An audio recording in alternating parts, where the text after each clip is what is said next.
How did my favorite childhood characters go from this to this? I'm thinking this might be a problem. What's up, Doc? Today we're covering the Looney Tunes Show, the reboot that turned Looney Tunes into a frickin' sitcom. The show premiered on Cartoon Network May of 2011 and ran 2 seasons before getting axed in 2014. And let me tell you, I'm still not over it. Anyway, let's get right into it.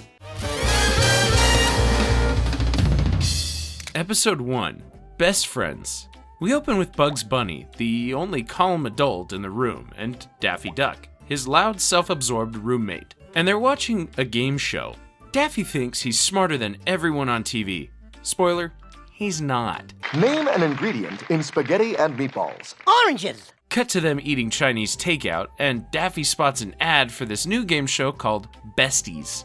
It's a best friend competition, so naturally he decides he's gotta win it. Problem is, he doesn't actually have a best friend. So Daffy runs around trying to convince Bugs to join him. And Bugs is like, dude, you barely even know me. What's my favorite color? Pass! Daffy, being Daffy, immediately fires back that Bugs doesn't know him either, only for Bugs to start rattling off personal details like he's been keeping receipts for years. Anyway, Bugs tries to let Daffy actually learn something about him, but the duck's attention span lasts all of 4 seconds? Daffy, concentrate! Still, Daffy convinces Bugs to join him. Fast forward to game day, the two show up, ready to prove that they're besties. And their opponents? The Chipper twins of politeness, Mac and Tosh. The questions start rolling in, and you could probably guess how it goes.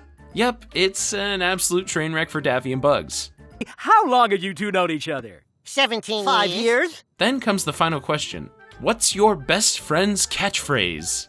And Daffy freezes. He can't even remember. What's up, Doc? Like, come on, that's Bugs 101, man. Yeah, that pretty much says it all. The next morning, Daffy's sulking around the house, venting to Speedy Gonzales, their roommate who doubles as Daffy's Jiminy Cricket. You're not a best friend. You're a terrible friend. Yeah, that hits harder than any of the pies. So Daffy decides to make it up to Bugs. And by make it up, I mean he builds a terrifyingly perfect version of himself as the ultimate best friend. Next morning, they're on a cruise paid for by Daffy, which we'll get to later. Bugs is trying to relax, but Daffy's smothering him like a clingy ex. Eventually, Bugs snaps, and honestly, who wouldn't? He tells Daffy he actually likes him for who he is. A disturbing weirdo who forgets birthdays but means well. And it's sweet. Until Bugs asks how Daffy paid for the trip.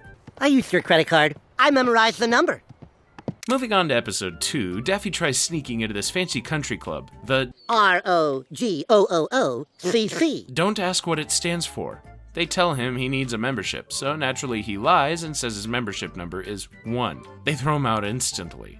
On his way out, Daffy overhears someone's real number and uses it to get in. Later, Daffy drags Bugs to the tennis court, where Lola Bunny accidentally pelts him with a few balls while practicing on the next court over. Lola is confident, fast, and clearly way too much for him, but he's instantly smitten. They go on a date, and at first it's really cute, until Bugs realizes that Lola talks way too much.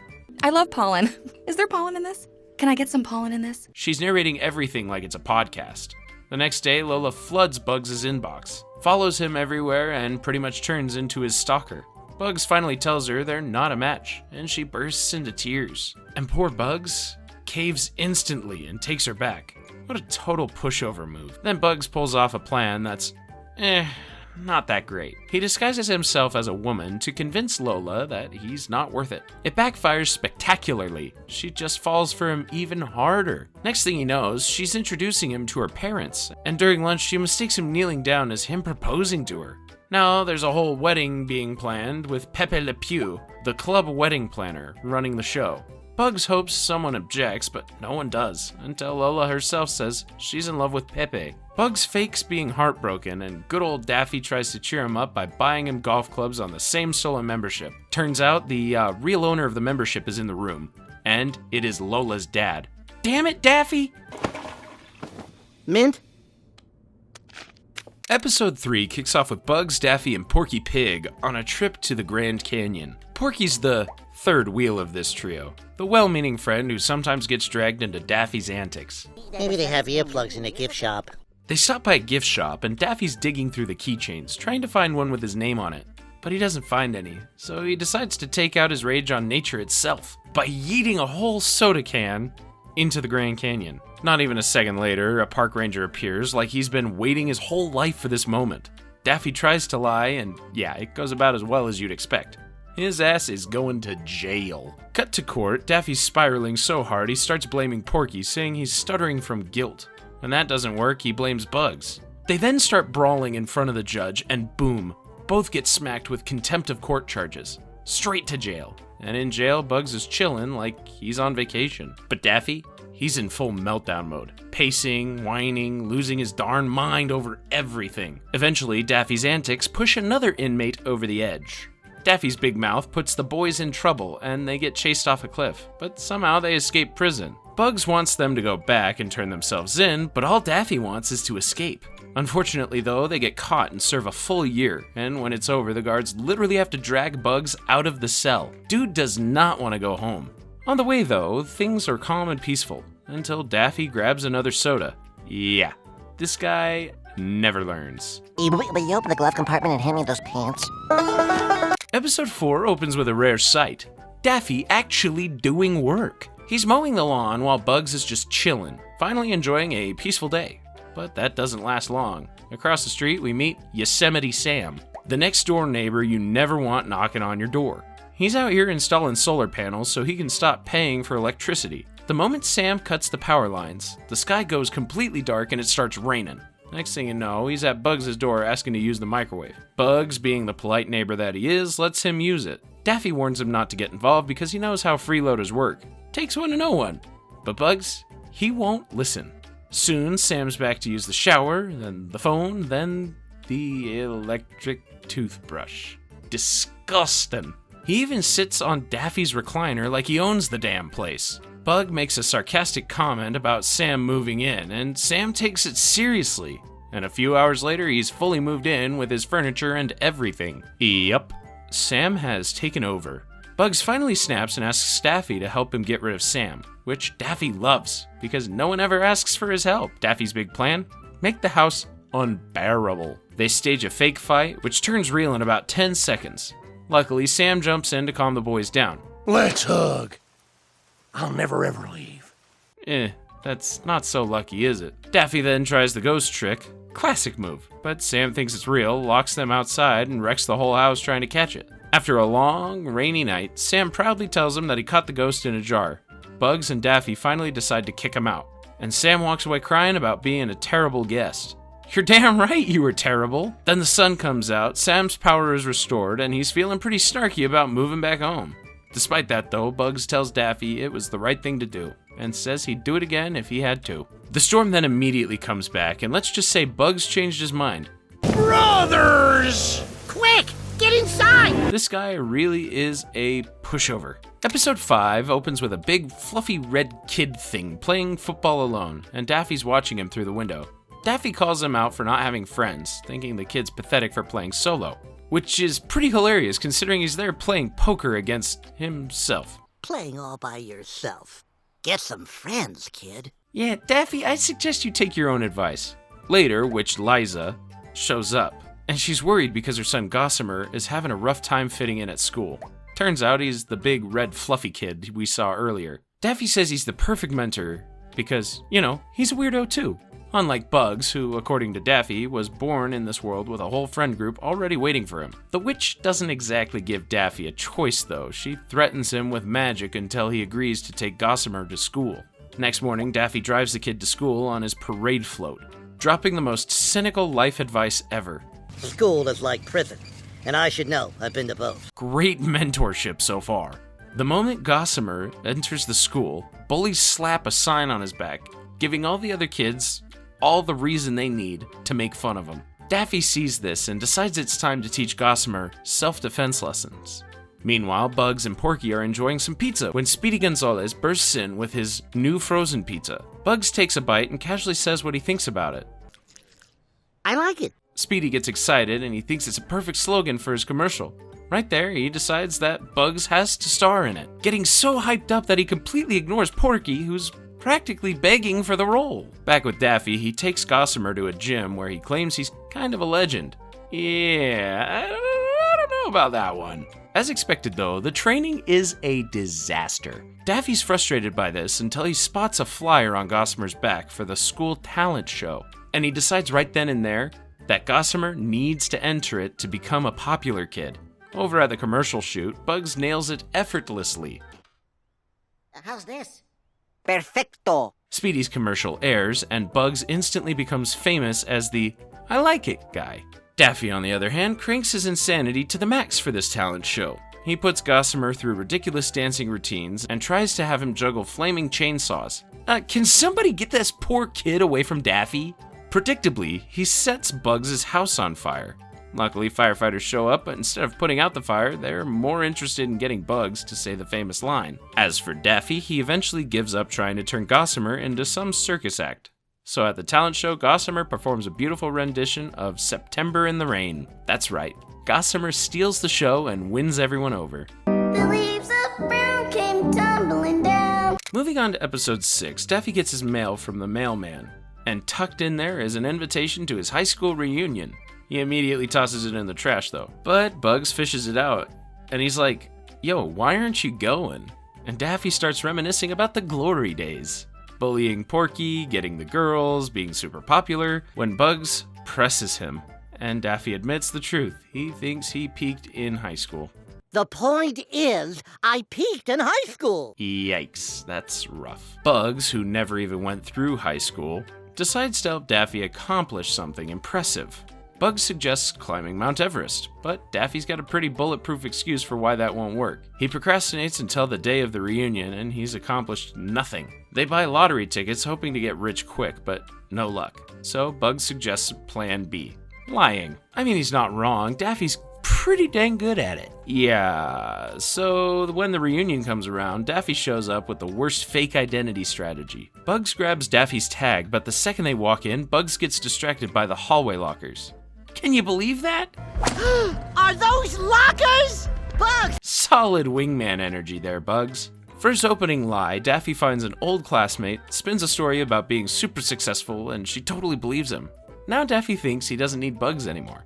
He proceeds to lie to everyone there, telling people he's been a celebrity, an astronaut, president of Mexico, you name it. Unfortunately, he gets caught in his lies pretty fast. I'm the starting quarterback for the Dallas Cowboys. If you're gonna make stuff up, at least make your story straight. Later, Bugs finds Porky, who clears things up. Turns out, Porky was actually the popular guy, not Daffy. Bugs finds Daffy and tells him what Porky said, and suddenly Daffy's real memories flood back. He was the nerdy pushover kid all along. Bugs tries to give him a pep talk and tells him that he didn't peak in high school. Daffy starts getting pretty hyped up, but So long, jerks! I'm off! that sucks to be you, Daffy. After the reunion, Bugs watches a tape of his younger days. Turns out, he actually did all the things Daffy lied about. Dude, really? Hold on, wait, he's Batman? Can somebody tell me who exactly Bugs Bunny is? Episode 7 opens with Bugs and Daffy heading to Casa de Calma, the world's fanciest resort. 3, 2, 1. Do you even know where we're going? I'm following the directions. And Daffy's already complaining. However, their GPS takes them to the wrong spot. Turns out, buying your GPS from a vending machine isn't the smartest idea. Who could have seen that coming? The GPS leads them to some sketchy run-down area, and when Daffy sees his uncle, he acts like he doesn't know him and quickly drags Bugs out. We then finally reach Casa de Calma. Daffy's hyped about all the extreme activities, but there's just one problem. There's so many risky activities that require skills I don't have. Bugs has the right idea though. He's parked on a chair with his novel, and he's ready to lounge like there's no today. Then famous actor Starlet Johansson shows up, and Daffy instantly becomes obsessed with her. Me too, buddy. Me too. I'm her biggest fan! What's her name again? Maybe Daffy should learn how to pronounce her name first.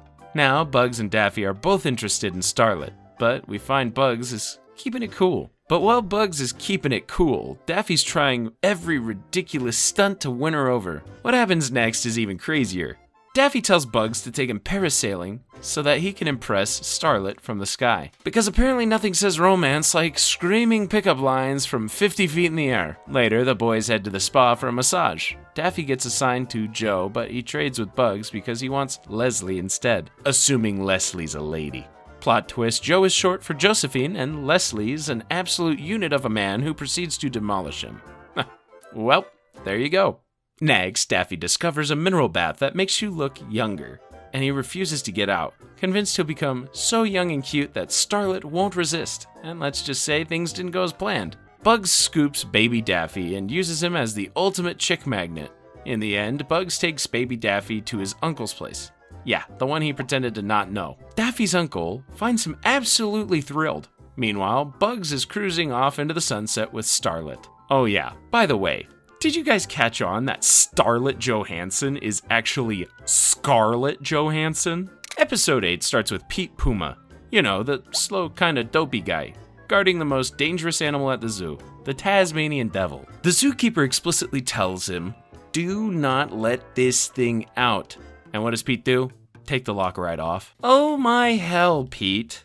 Naturally, this furball of destruction ends up at Bugs' door, and Daffy's losing his mind. But Bugs, he thinks it's adorable. Bugs calls it a dog because apparently he's never seen one.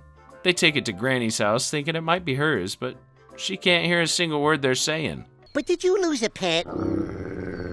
Lose a pet? Meanwhile, the Tasmanian devil is absolutely terrorizing Granny's pets, chasing them around like it's an all-you-can-eat buffet. Bugs decides to adopt the dog and gives him the name Poochie.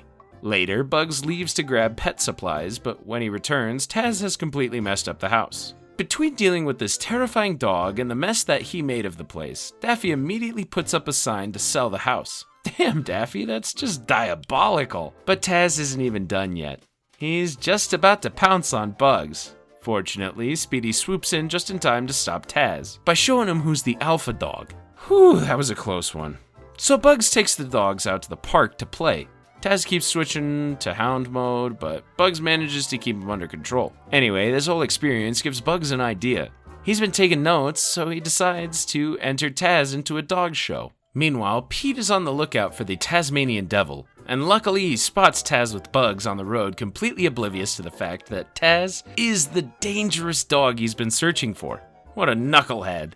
Later, Daffy finally figures out that Taz is actually a Tasmanian devil, and he rushes to save Bugs. But not before he buys a hoodie, because the fit is always more important than saving your best friend. At the dog show, Daffy yells that Taz is actually a wild animal, and the entire crowd freaks out. Animal control shows up, but seeing how much Bugs genuinely cares about Taz, Daffy helps them escape by pretending to be the Tasmanian devil, while Bugs slips out with Taz. Put this on him. Oh, that's so sweet. Later, Bugs takes Taz back to Tasmania for an emotional goodbye. But surprise, Taz hitches a ride back because he's not going anywhere. Anyway, back at home, Daffy tries the whole alpha dog thing on Taz and immediately regrets it. I prefer the couch anyway. Yeah, stick to the couch, Daffy.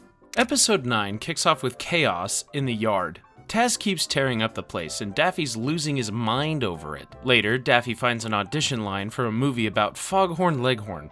According to Foghorn's secretary, Carol, Foghorn started off as a poor rooster and became one of the world's greatest entrepreneurs. But being Daffy, he immediately starts roasting Foghorn's appearance. Foghorn goes ahead and picks Daffy as the actor. Carol thinks it's a big mistake and... Huge mistake is wearing that blouse with those shoes, Carol. Ooh, that's a burn. Meanwhile, Bugs and Yosemite Sam fall into a massive hole Taz dug. They discover what looks to be an old vase, but they get into an argument about who found it first. And Yosemite Sam, he's an a-hole. He tries to get away with the vase. Meanwhile, Daffy meets Foghorn to learn his story. So Foghorn tells Daffy about the legend that inspired him, a story about a queen whose turtle died. So the king sent 8 ships to find an immortal one. They found a Burmese turtle made of pure gold, but when he gave it to the queen... She burst. I say she burst with joy. Yeesh. That's one way to handle excitement.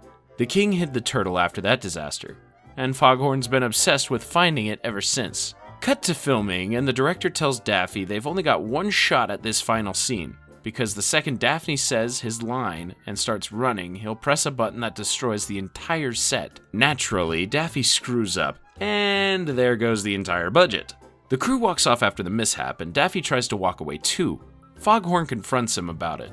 Daffy takes offense in this, and they start throwing hands right there on set. Meanwhile, Bugs and Sam are at the twins' shop because apparently they're antique experts and they think it's worth a lot of money. Hold on, $1 million?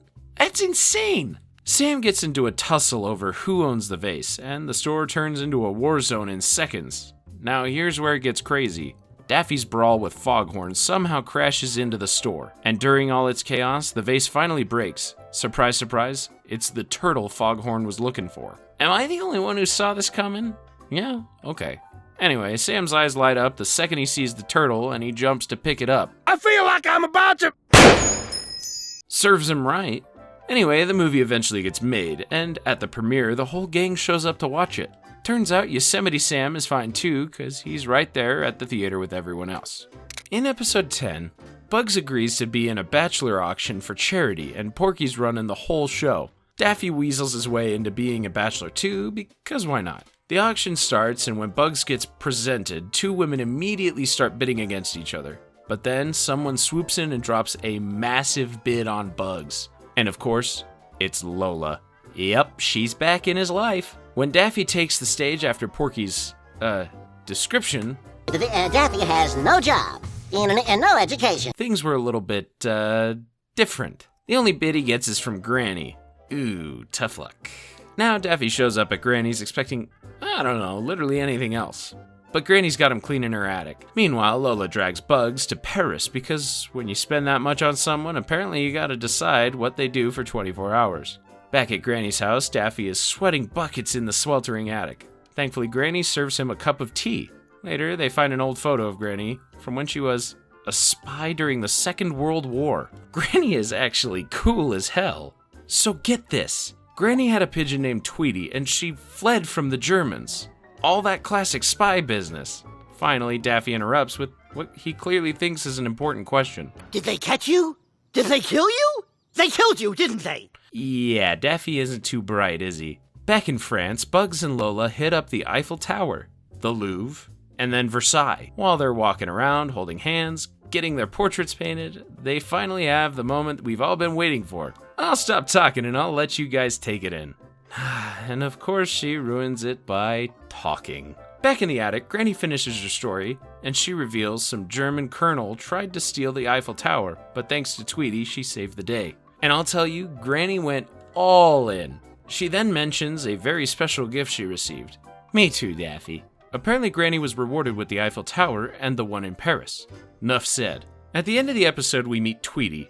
She's now Grandma's pet, along with a black cat named Sylvester. He asks about the whole World War II thing, and then brings up something that's honestly been bugging me too. Can you at least tell me if you're a boy or a girl? Okay, buddy, are you gonna share with us, or what? Episode 11 kicks off with Daffy stealing coins from the mall fountain. Bugs suggests Daffy should get a job at the ice cream shop instead.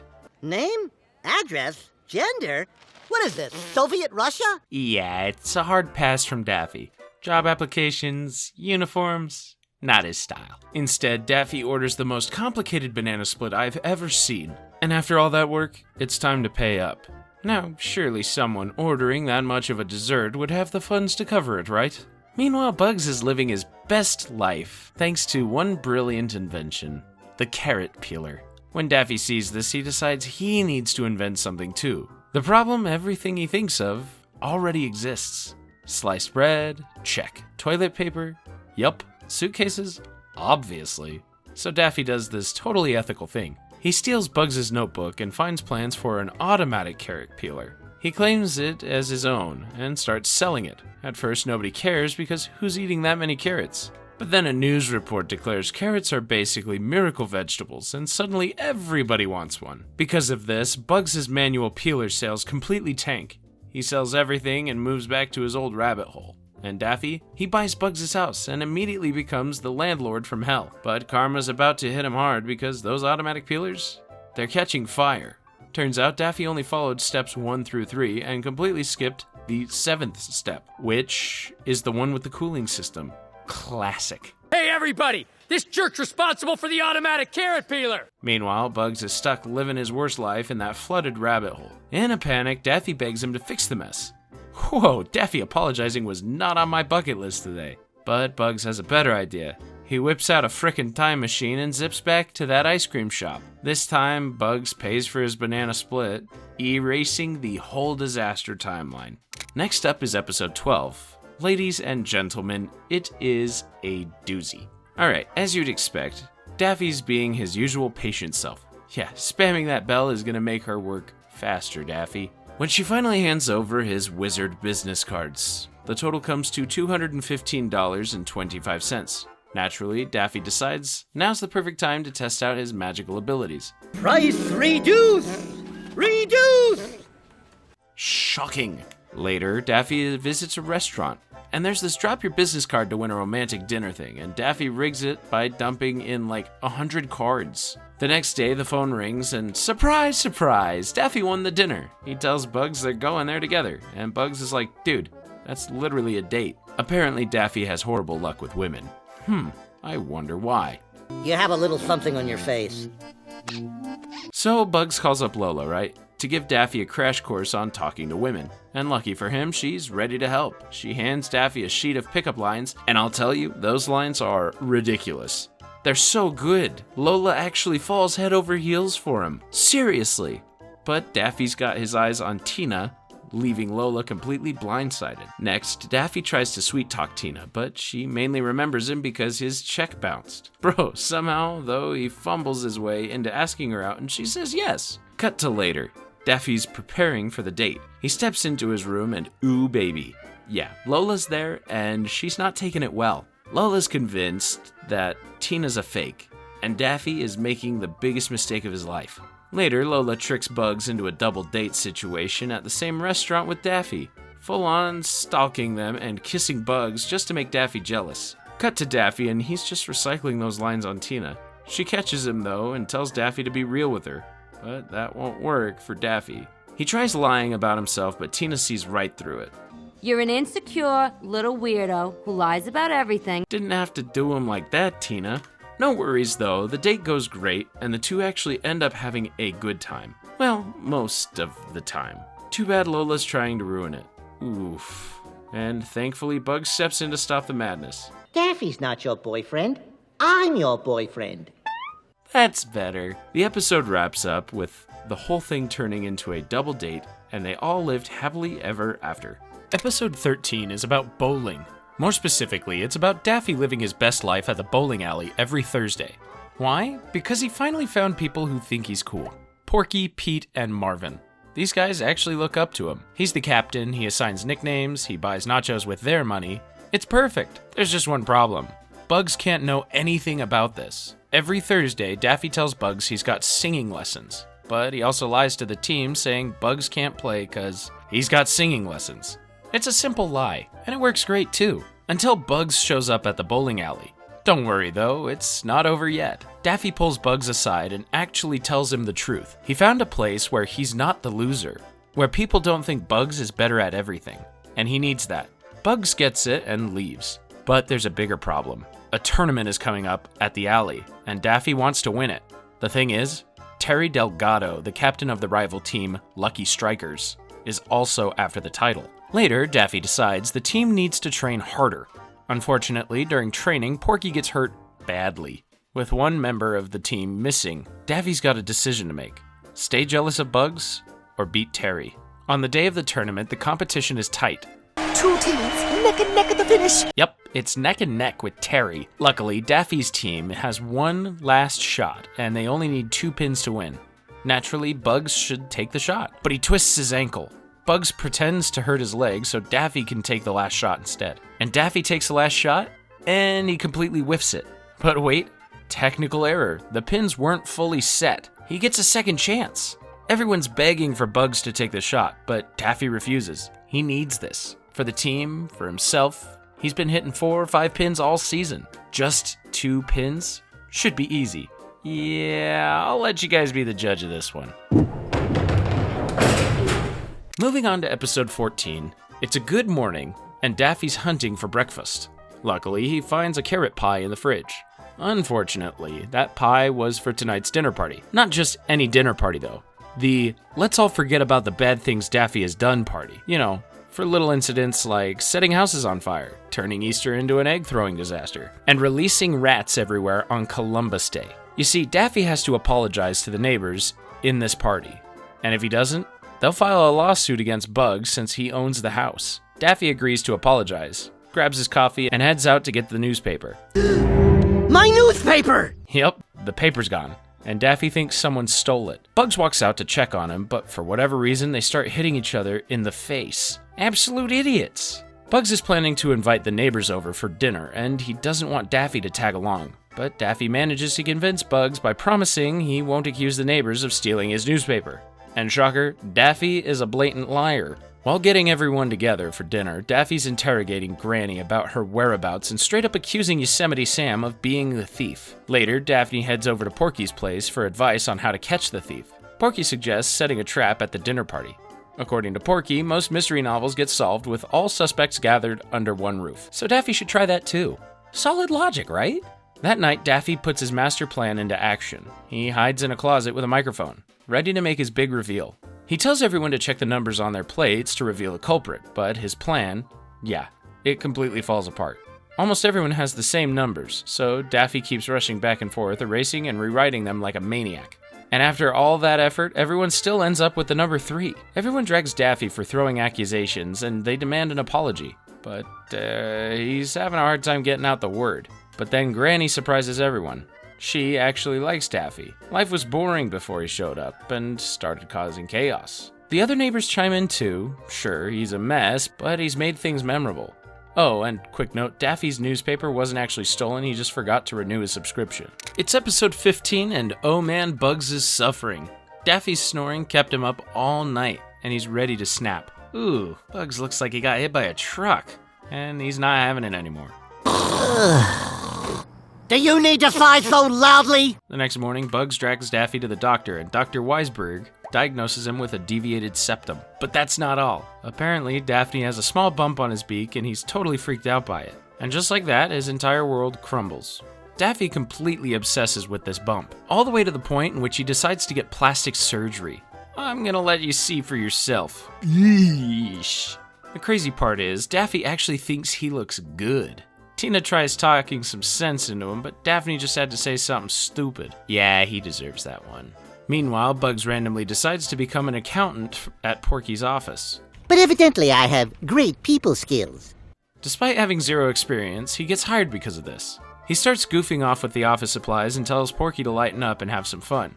Porky takes that advice way too seriously and builds an entire paper airport instead of doing his work. The boss finds out and fires Porky on the spot. But here's the thing, Porky's happy about losing his job. He thinks Bugs dropped some serious life-changing wisdom on him, and now he's got big plans. The Porky Pig is going to be president of the United States. I'd aim a little lower if I were you, Porky. Episode 16 opens with Daffy hammering Tina's doorbell like his life depends on him. And when she finally answers, Daffy immediately jumps to the worst possible conclusion. He thinks Tina's got a baby with someone else, and breaks up with her right then and there. How the hell did he even come to that conclusion? It's not my kid, it's my sister's. I'm babysitting. Yeah, someone fumbled a baddie. Fast forward a bit, and the universe has other plans for Daffy, because now Tina needs him to watch the baby Zachary. Daffy tries every excuse to get out of it, but accidentally talks himself into a corner, and boom, he's on babysitting duty. And what's his first brilliant move? Playing a horrendous song and trying to feed this cute little baby clam juice. Someone get Zachary away from this lunatic. But then Zachary sees a trailer for Marty the Whale, this wholesome kid's musical, and he instantly stops crying. So what does Daffy do? He takes him to see Marty the Whale, right?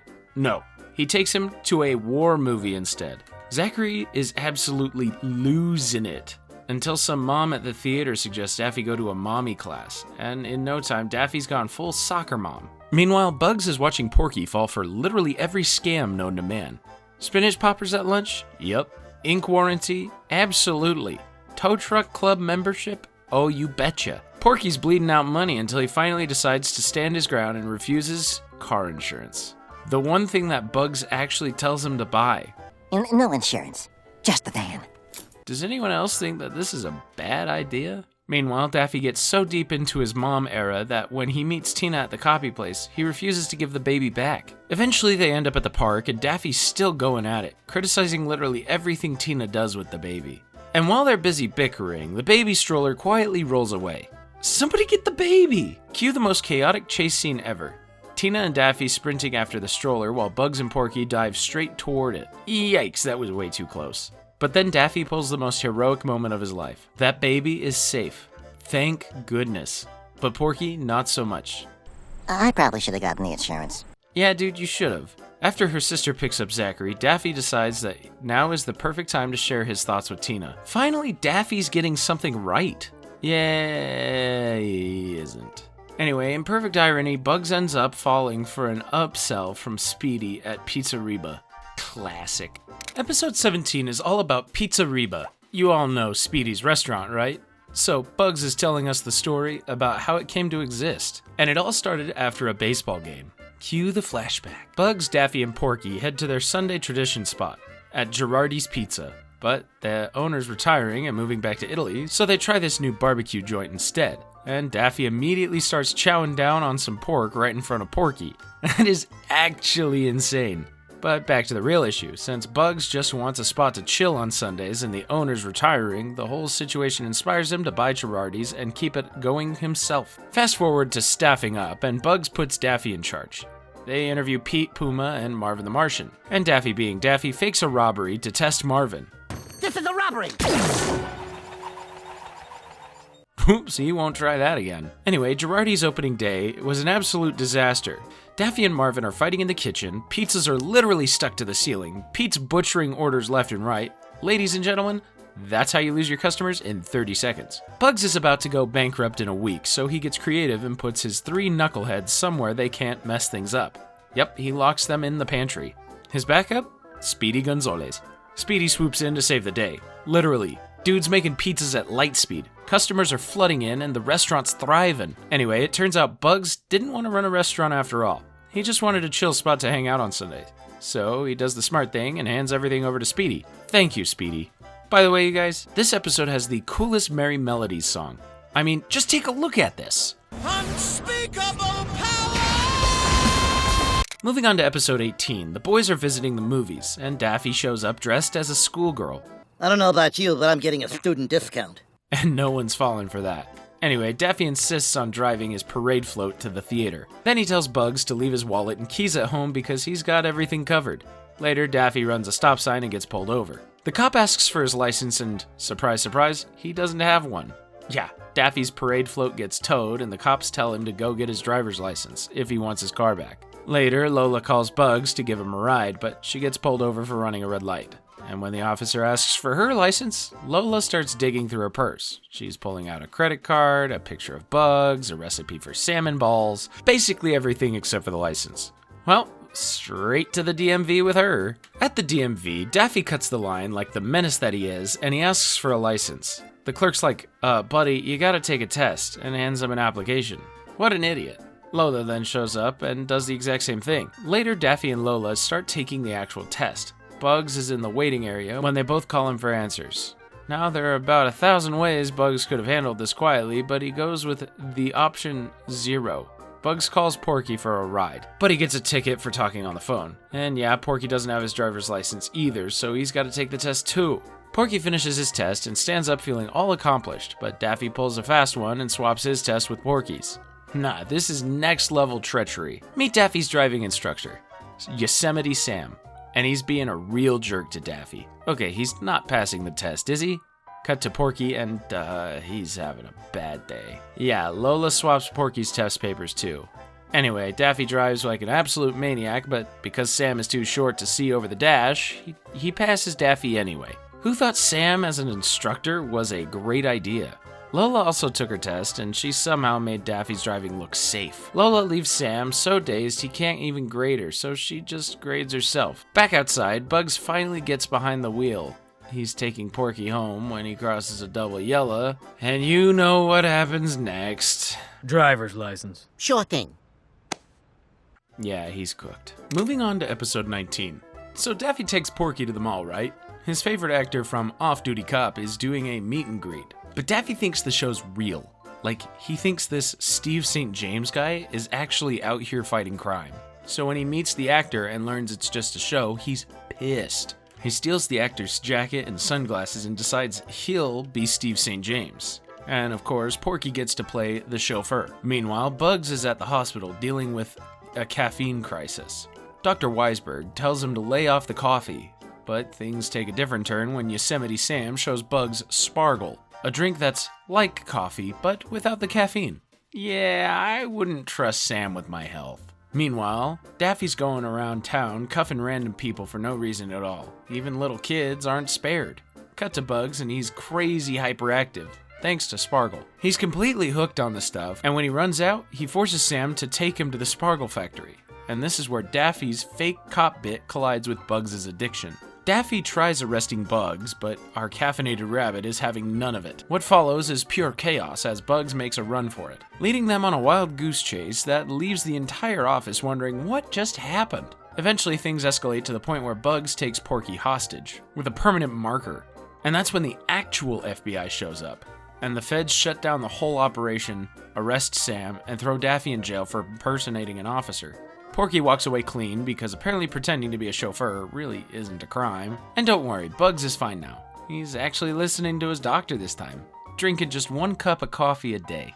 So episode 20 kicks off with Daffy being fired from his security job, and honestly, totally deserved. Dude fell asleep on the job, and while he was at it, the bank lost $10 million. Daffy drags himself home, and Bugs hits him with a reality check. He says Daffy needs to get a real job and actually contribute to the household for once. So what does Daffy do? Absolutely nothing. For 3 whole months. Bugs eventually checks his progress and realizes Daffy's been lying through his teeth the entire time. So for his own good, Bugs kicks him out. I don't need you. I can make it on my own just fine. Guess what? Daffy didn't last a minute outside before he crawled right back. And Bugs, being way too nice for his own good, gives in and actually finds him a job at Enormacorp, the 5th largest conglomerate in the world. Not bad for a guy who got fired for napping. So what's Daffy's new gig? The new Muffin Man. He's pushing a muffin cart around the office, and people are completely ignoring him. And he's already tired of this job. Later, he starts mocking the CEO, Foghorn Leghorn, right in front of everyone. Now, in any normal workplace, you'd be escorted by security, right? But Foghorn, he respects Daffy's boldness. You see, Foghorn respects guys who speak their mind, and he's always wanted to hand Enormacorp over to somebody he can trust. Since Daffy's a Muffin Man, which Foghorn used to be himself back in the day, he eventually hands Daffy the entire company. He also tells him to always trust the Muffin Man, some mysterious guiding principle he swears by. So we've gone from pushing muffins to running a Fortune 500 company in like 2 days. Not gonna lie, he's got the drip. Bugs swings by to check on Daffy, and he's a bit thrown off when he finds out that Daffy is the CEO now. But hey, he rolls with it, and right on cue, an executive bursts through the door. Apparently, Daffy's got to make a massive decision about the merger between Enormacorp and another company. Either delay it or proceed with it. Daffy immediately starts freaking out because he has no idea what he's doing, so naturally he runs to the Muffin Man for advice. Daffy finds Pete standing by the muffin cart, and takes his advice without question, thinking he's the Muffin Man. Pete tells him to proceed with the merger, but when the actual Muffin Man shows up, Daffy realizes he's screwed up, because the real Muffin Man would have delayed the merger. And yeah, Daffy's choice was a complete disaster. No surprises there? Yeah, that's gonna be tough to put on a resume. Episode 21 kicks off with Bugs just trying to watch the game in peace, when all of a sudden he hears a racket coming from outside. He goes to check and finds Yosemite Sam building an entire goalpost in his yard. Turns out Sam won the chance to kick a field goal at halftime during a playoff game for $1 million. Bugs is like, hey man, if you kick that ball, you're gonna break my window. Does Sam care? Absolutely not. He goes ahead and plays the ball anyway, breaking his own window instead. Karma works fast, I guess. At Pizzeria, Porky's got some exciting news. Daffy assumes he's finally got a girlfriend, but no. It's playoff tickets for him, Bugs, and Daffy. Speedy overhears the whole thing while serving their food, and when Porky confirms he's still single, Speedy decides to drop some dating advice for him. Moments later, things go sideways. Porky eats some french fries off the table, and Daffy loses his mind. Daffy's 100% convinced those fries came with his sandwich, and Porky just committed an ultimate betrayal. Bugs tries to help, but accidentally takes Daffy's side, which pisses Porky off more. And just like that, Porky cancels the entire trip. Bugs, being the problem solver he is, decides to fix this himself. He buys 2 gift baskets and forges apology cards from each of them. Both Daffy and Porky falls for it, hook, line, and sinker. They both show up to the stadium acting like best buds again, thanking each other for the gifts until they realize neither of them actually sent anything. When Bugs admits what he did, the argument begins again, and this time Porky rips the tickets to shreds. There, no one's going anywhere now. Damn, who knew Porky was a hothead? On the bright side though, Sam's here to take Bugs to the game as his lucky charm. Apparently, rabbit's feet are lucky, so Sam wants Bugs there for the big kick. Sam refuses to wear actual cleats though, swearing his cowboy boots are the secret. Yeah, no, they're not. He slips on the field immediately and goes down hard. You hate to see that happen. With Sam injured, Bugs takes the kick, and because he's Bugs Bunny, he nails it perfectly. Bugs wins the $1 million, which he donates to charity because he's annoyingly wholesome like that. Back at the restaurant, Speedy tells Daffy those fries didn't come with the sandwich. He gave them to the table as a complimentary item. This whole nuclear meltdown was over absolutely nothing? And in the end, Porky's got a fresh new beard and a new girlfriend. Well, damn, if that's all it takes, we gotta grow beards now. Moving on to episode 22. So Porky's having a rough night. The guy shows up at Bugs' place looking for someone to hang out with, but he and Daffy have got plans. Porky's now at Pizzeria, bored as hell. Then Speedy hands him a flyer for dance classes. And yeah, he's interested. Meanwhile, Tina shows up at Daffy's with scissors and a wig head. Turns out that she's enrolling for beauty school, and she's there to practice. She keeps messing up the wigs, tossing them at Daffy, and he's like, "Here, let me see." Oh, okay, hold on, since when could Daffy do that? Meanwhile, Bugs is on a drive with Lola when Porky invites him to be his dance partner. Bugs agrees because, Porky doesn't know any women. Getting home, Daffy dresses Bugs up in a full wig like a mannequin, and he does end up looking quite like a lady. Anyway, Bugs realizes he's running late for the dance, so he rushes out the door, still in the dress. And wouldn't you know it, Lola spots him and she immediately thinks Bugs has a mistress. Lola, watch where you're going instead. So now Lola's following this woman around town while Bugs shows up to dance class in full drag. Speedy takes one look at the cross-dressed Bugs and immediately falls head over heels. The dance continues and Speedy's crush is getting out of hand. He's complimenting her left and right, and Bugs is getting more and more uncomfortable by the second. Meanwhile, Tina reveals she quit beauty school to focus on copy place. So Daffy decides to take her spot. This man disguises himself as Tina and heads to the school. The instructor doesn't catch on, and she gives Tina her final test, Granny's hair, which goes surprisingly well. Add that to your resume, Daffy. A professional cosmetologist. Back at Pizzeria, things are reaching peak chaos. Bugs is trying to dodge Speedy's advances, while Lola's outside having a meltdown. There, that settles it. Though Speedy says he was just being nice and that Bugs' disguise was unattractive, and I nearly fell for it. But then the camera pans to Speedy's mouse hole, and things aren't looking too good. Yeah, Speedy was down bad this whole time. By the way, guys, we meet Nancy, Porky's new friend. Call me. Daffy, read the room, dude. Moving on, episode 23 opens with Daffy tearing down the freeway in his parade float like a maniac. And surprise, surprise, he loses control and careens straight off the road. Now the thing is absolutely caked in mud. And Daffy's genius solution? Take it through a car wash. At the car wash, some lady asks what happens when the float gets wet, and oh no, the parade float is made out of paper mache. Shocking. So Daffy's chasing after it as the whole thing just disintegrates piece by piece, and this duck, he cries so hard that the seasons literally change outside his window. Bugs finally tries cheering him up and suggests maybe getting something else. And Daffy immediately lights up. A yacht! Of course! But it costs over $300,000, so Daffy does what any good friend would do. He lies and tells Porky he needs a kidney transplant. Porky gives him everything. Money, clothes, even his bow tie. So now Porky's living in the dark, eating garbage, while Daffy's lounging on his new yacht. But when Bugs brings Porky to Daffy to reveal the truth, things get a little violent. Yup, Porky beats the out of him. But while they're fighting, the yacht drifts away because Daffy forgot to tie it up. And get this, there's no radio to call for help or even a sail because Daffy bought a jacuzzi instead. Priorities, people!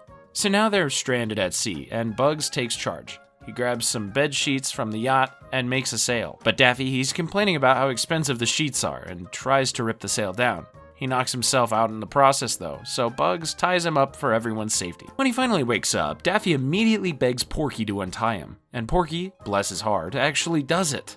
Look, I know Porky can be a little naive sometimes, but this is pure stupidity. Come on, Thankfully, Bugs jumps in after Porky, but crazy Daffy follows suit. And that's how you end up in the ER. So Daffy's laid up in the hospital after nearly drowning, and here's the twist. He actually does need a kidney transplant, and it costs, you guessed it, $375,000. Oh, and did I mention Daffy doesn't have any insurance? But seriously though, he's got good friends. Porky gave him one of his kidneys, and Bugs paid for the transplant. Shame they couldn't also throw in a brain transplant. Yeesh. But he's right though. We start episode 24 with Bugs Bunny. He just got a call telling him he won the Nobel Peace Prize. Yeah, the Nobel Peace Prize. When Bugs finally gets the award, he's pumped to show it off on a shelf. Bugs heads to the hardware store and buys a shelf, but when they ask for $20 to install it, he's like, nah, I won a Nobel Prize, I can handle this. And oh boy, does it go south fast. He damages a water pipe and tries fixing it, then accidentally saws through a support beam, and everything just keeps getting worse and worse until he's completely flooded the house.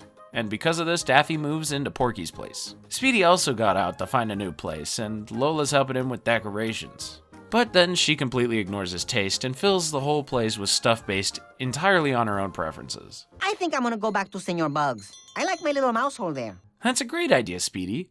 Except Bugs completely wrecked the house. Thankfully, Tina comes around to fix everything. Apparently, she's a professional, so she gets the whole place looking brand new. Everyone in the show has some random hidden talent. Daffy being a hairdresser, Speedy's a dance teacher, and now Tina's doing full home renovations. And Bugs. Well, he finally manages to get that shelf up all by himself. Nice work, Bugs. Alright, moving on to episode 25. So, Bugs, Porky, and Daffy are chilling at Pizza Reba, right? Then Daffy casually drops the news that it's his birthday next week. But then Bugs gets a call. Lola broke her leg, so he's gotta bounce. Meanwhile, Porky's stuck with Daffy, who conveniently forgot his keys and needs a place to crash. But Porky's not thrilled about this arrangement. Later, things take a dark turn when Daffy's watching the news at Porky's place and hears about the suburban strangler, some dangerous killer running around the neighborhood. Uh-oh. Daffy's paranoid brain immediately goes, wait a minute. And suddenly every normal thing Porky does now looks suspicious to him. He thinks Porky is the suburban strangler. The sound of a cleaver must be murder. Phone not working? Porky cut the line. The guy's spiraling hard. Over at Bugs's place, Lola's decorating the entire living room and being the world's neediest house guest. But she tells Bugs he won't even know she's there. Yeah, that's going well. Back to Porky's house of horror, at least in Daffy's mind. I mean, can you blame Daffy at this point? The duck is in full panic mode, barricading himself and trying to escape, but really it's all for Daffy's surprise birthday party. Porky and the guys just wanted to do something nice. Way to go, Daffy. You ruined your own surprise party because you're paranoid. And to top it off, the actual criminal gets arrested on the news right in front of everyone.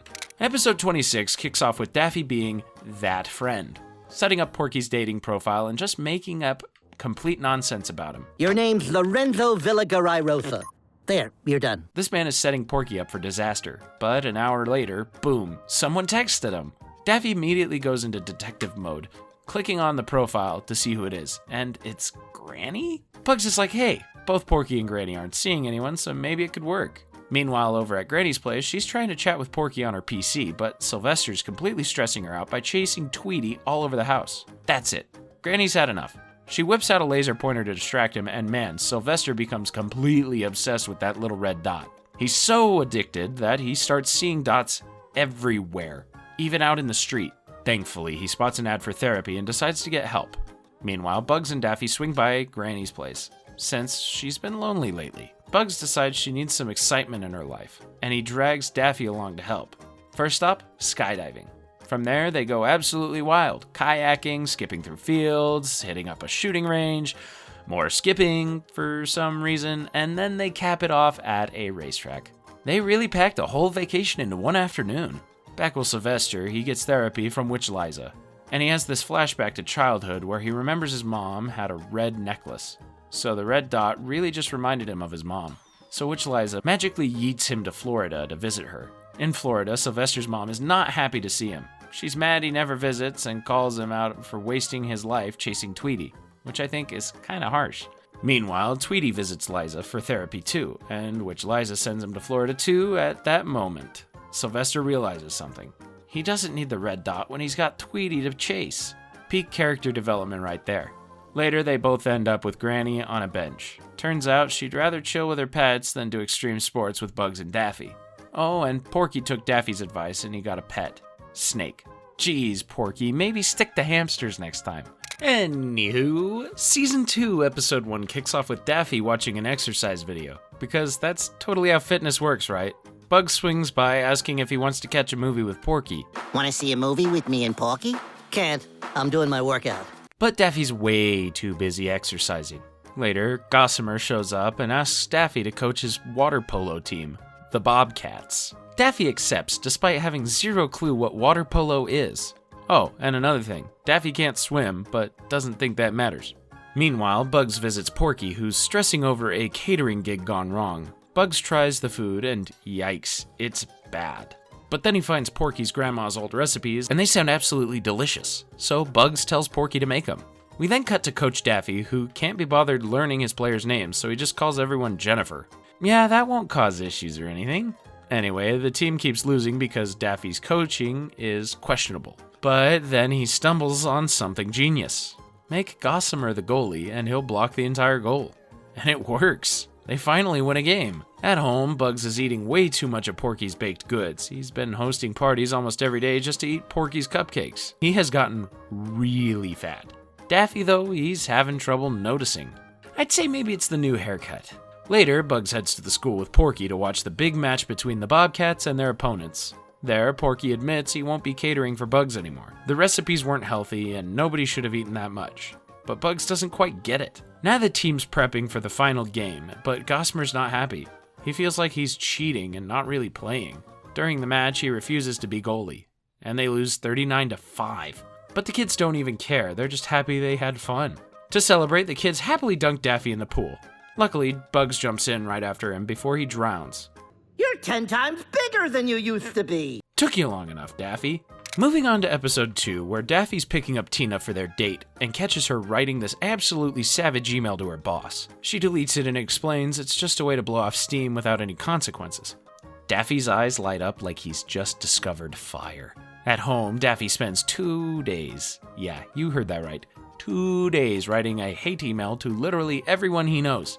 And he's about to delete it when, oops, he sends it to everyone instead. Yeah, he's officially screwed. In the chaos that follows, Daffy chips Bugs' tooth, trying to stop him from reading the email. Bugs goes to the hospital, and the doctor tells Bugs it'll take a week to fix. And this is terrible timing because Lola's been begging Bugs to be in her family's annual photo shoot, happening in a few days.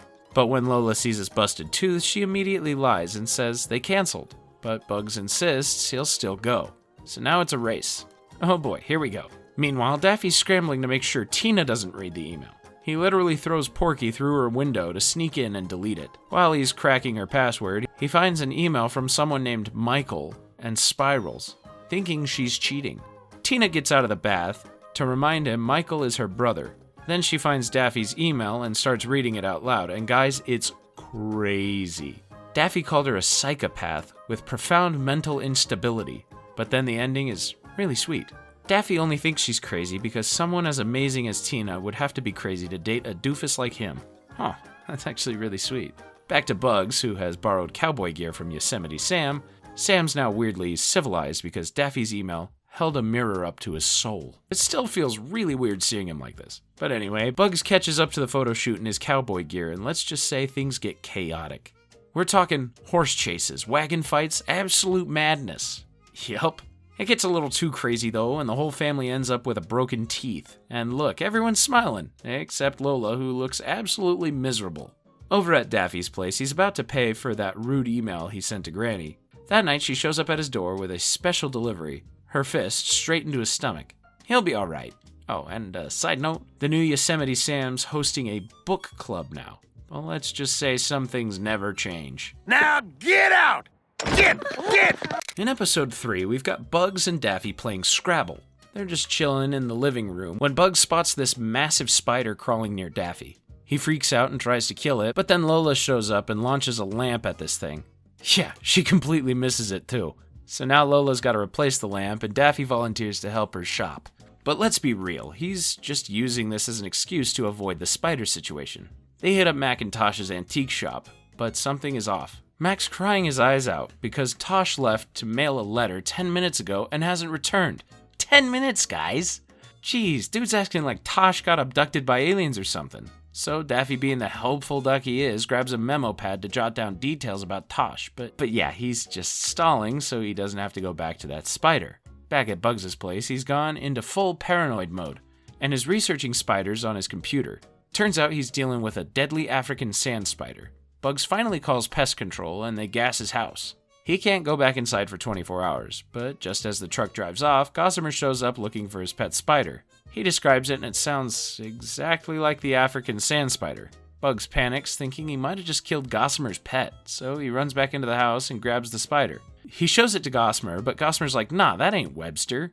Well, that'll hurt. At the shop, the detectives still can't find Tosh. It's been an hour now, and Daffy's ready to give up when Tosh walks through the door like nothing's happened. Turns out, after mailing the letter, he just went to the park to chill. Yeah, Tosh left a note on the pad Daffy used earlier. So yeah, Mac never got that message.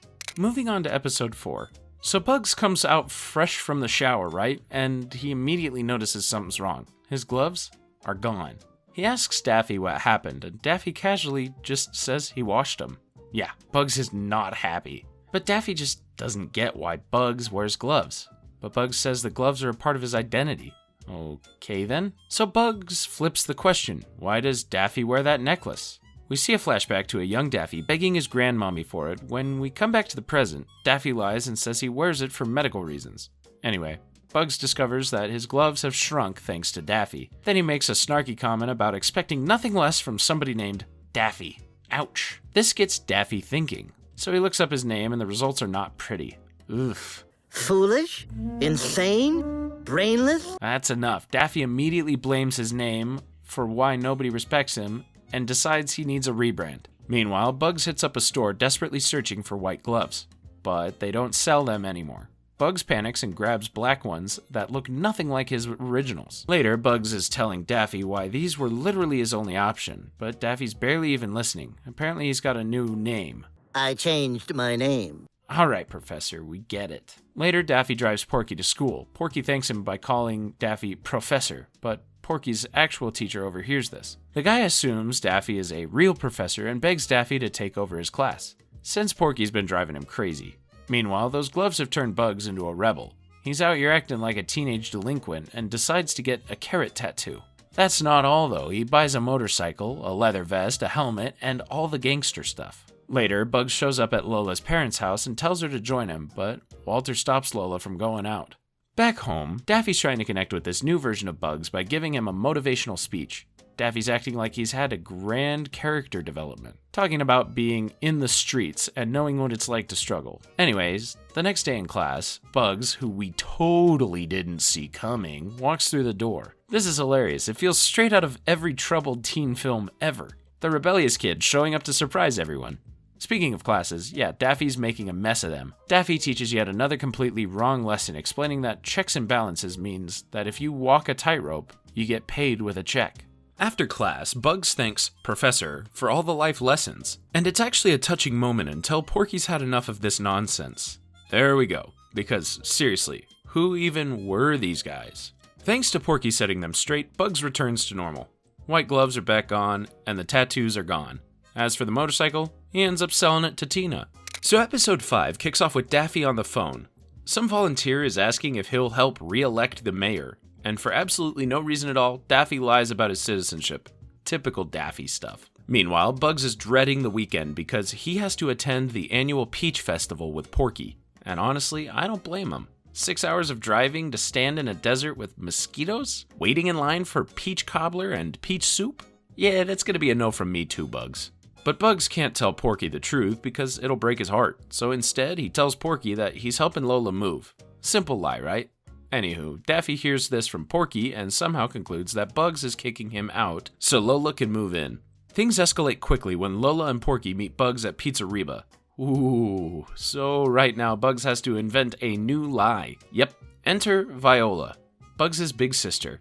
And apparently Viola's moving, which only makes Porky want to stick around and help. Now Bugs needs to actually stage a move, so he steals all of Daffy's furniture. Daffy walks in and sees his empty room, and you could just feel the betrayal. Back to Bugs, and the lies just keep getting worse. He told Lola and Porky that Viola is moving to Albania, so to keep up the charade, Bugs literally dresses up as Viola and boards a flight to Albania. And here's where things get interesting. Airport security thinks he's a spy, and throws him in an Albanian prison for a year. Well, damn. Daffy, on the other hand, joins the Marines for the free food and a place to sleep. That drill instructor is not having it, though. Eventually, the Marines bail Bugs out of prison, and both him and Daffy run into each other looking absolutely wrecked. Guys, maybe save the drama for when you're not being shot at. Back home, Bugs finally admits everything to Lola and Porky, but guess what? He just got out of prison in time to attend that darn Peach Festival. I'd rather be in an Albanian prison. Wait a minute. Moving on to episode 6. So Walter Bunny decides he wants to enter a father-son tennis tournament at ROGOOOCC. You guys remember that? Yeah, the country club. And naturally, he picks Bugs to be his son for this. Which, okay, kinda sweet actually. They go through all this intense training and bonding stuff, getting ready for the big day. Meanwhile, Porky tells Daffy about his father figure program that pairs mentors with troubled kids. At first I was kinda concerned for whatever kid gets stuck with him, but it turns out Daffy's the one who needs a father figure. That's better. So who's the new father figure? Yep, Daffy gets paired with Foghorn Leghorn, which is kinda hilarious because Daffy literally ruined Foghorn's movie and destroyed Enormacorp. Carol, his secretary, is not happy about this. I mean, Daffy almost ruined Foghorn's life twice. Porky, on the other hand, gets stuck mentoring Henry Hawk. This kid who's obsessed with eating chicken, just constantly, like that's his whole personality. Anyway, as a part of the father figure activity, Porky decides to take Henry to the father-son tennis finals. And wouldn't you know it, Bugs and Walter are facing off against Daffy and Foghorn in the big match. The game's getting pretty intense, with both teams going back and forth. But then things take a wild turn when Henry decides to get involved. Yep, Henry goes absolutely feral and attacks Foghorn because, chicken. Foghorn gets hospitalized, Henry gets arrested, and the whole tournament falls apart. At the hospital, Daffy breaks the news. He's out of the father-son program. Carol got him banned once she realized he's not actually a kid. And look, I was so ready for him to actually finally admit his real age here. But I know there's a 7-year-old somewhere. But nope, he just hits us with that instead. Episode 7 kicks off with Bugs watching a basketball game when suddenly his cable goes out.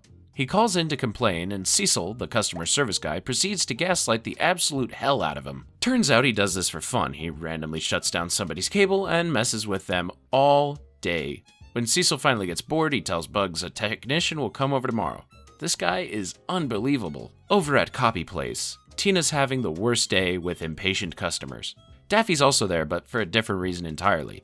He's applying for a customer service job at Transvistron Cable. Why? Well, he heard Bugs say that customer service people get paid to make people miserable. And since Daffy's already doing that for free, he might as well get paid for it. A few months later, Tina's boss suspends her for yelling at a customer, and she can't come back until she learns to be positive and upbeat. The problem is, Tina's just not that kind of person.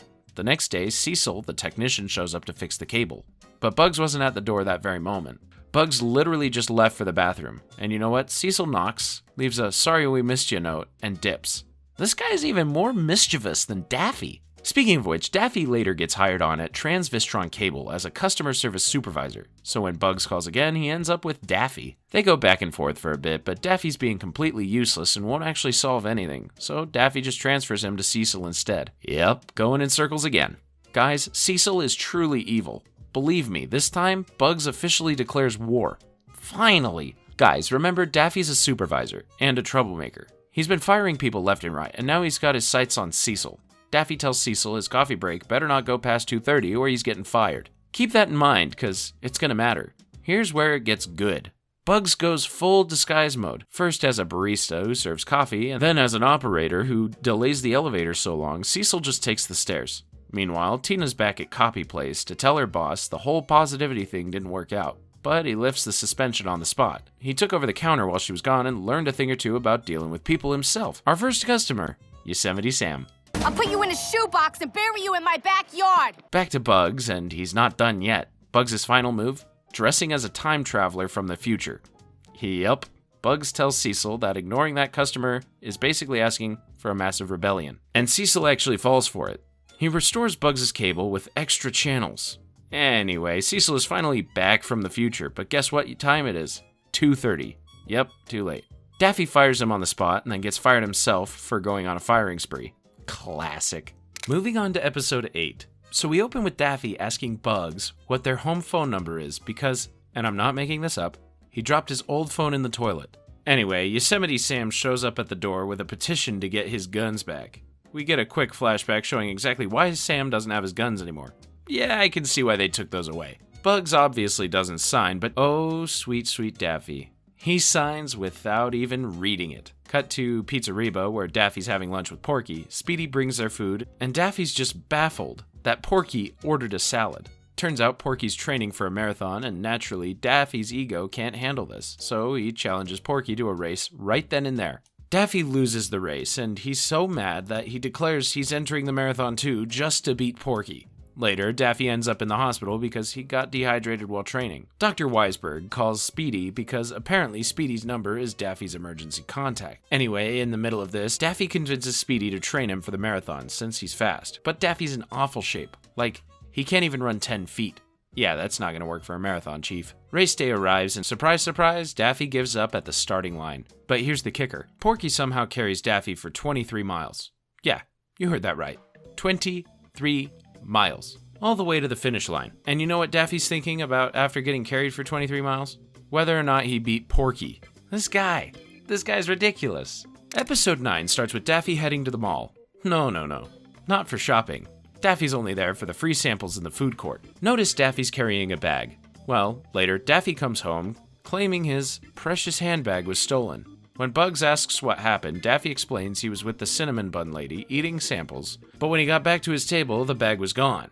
Bugs suggests just getting a new one like a normal person, but Daffy insists it's irreplaceable, because he got it during his modeling days in Paris. I guess the handbag really is that special. Anyway, Bugs, being the saint he is, agrees to buy a replacement for him. At the mall, Lola's having her own meltdown with that same cinnamon bun lady. She tries to get more samples in a disguise, but gets distracted when she spots Bugs buying a handbag. Yikes. She thinks it's for their anniversary, and now she's spiraling about what to get him. Back home, Bugs hands Daffy a clutch to replace his stolen handbag, and instead of saying thanks like a normal person would, he makes a big fuss about it. Just say thank you, Daffy. This isn't a handbag. This is a clutch. A what? Lola, on the other hand, is going above and beyond to find the perfect gift for Bugs. And I mean literally, from the Louvre in France to the pyramids in Egypt. Heck, she even goes into some temple fighting monsters for an artifact. All of that trouble for nothing. Really, Lola? Meanwhile, Daffy visits Witch Liza so she can hypnotize him. And in his trance, he was able to finally remember the thief, Mal Security. His name is Mal Security. Daffy is something else, isn't he? Anyway, the witch kicks him out for wasting her time, and he rushes to the mall with Porky to get his bag back. Meanwhile, the lovebirds are on a dinner date. And what does Lola give him after all that globe-trotting? A shirt. I mean, she literally fought monsters in a temple and just settled for a shirt. Now it's Bugs' turn to give a gift. He rushes to grab Daffy's clutch and gives it to Lola. Here's the thing, though. None of this would have mattered if Lola had checked the anniversary date. Yep, all that scrambling for an anniversary that's actually 3 months away. Next up, episode 10.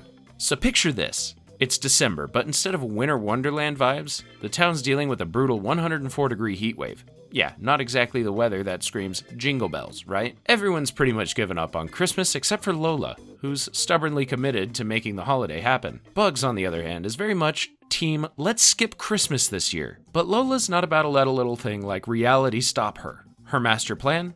Put on a play to single-handedly rescue Christmas. She picks A Christmas Carol, which sounds reasonable until you realize she's completely rewritten the entire thing. And I mean completely. She has thrown in Santa, elves named Weevil and Beevil, some nightclub owner, NBA star Manu Ginobili, and a pig named Hambone. Oh, and she's cast herself as Carol, who's now apparently Santa's daughter in her version. We then cut to Foghorn Leghorn, billionaire extraordinaire who's got his own solution to the heat wave. Stick a massive fan at the North Pole and blow cold air down to fix everything. He ropes Daffy into his Arctic expedition, and they hike across the frozen wasteland until they hit the North Pole. That's when the obvious problem hits. Well, are we gonna plug it in? Plug it in? Yep, no way to plug it in. And they're in the middle of absolutely nowhere. Foghorn's backup plan?